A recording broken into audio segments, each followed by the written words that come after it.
नमस्कार, मी रावसाहेब पंढरी आवटे, माजी सरपंच जामगाव ग्रामपंचायतच्या सरपंच व ग्रामसेवकांनी खूप मोठ्या प्रमाणात भ्रष्टाचार केलेला आहे.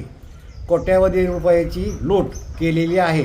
अनेक कामे बोगस स्वरूपात केलेली आहेत. कामे न करता बिले काढलेली आहेत. मी अनेक गटविकास अधिकारी व बार्शी मुख्य कार्यकारी जिल्हा परिषद सोलापूर लेखी तक्रार दिलेली होत्या, परंतु त्याची काही दखल घेतली नाही.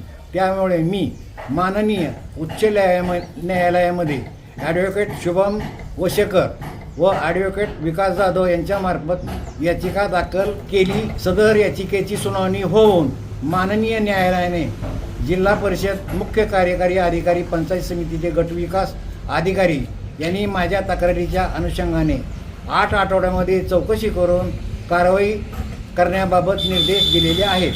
त्यामुळे भ्रष्टाचारी लोकांवर कारवाई होईल अशी अपेक्षा आहे.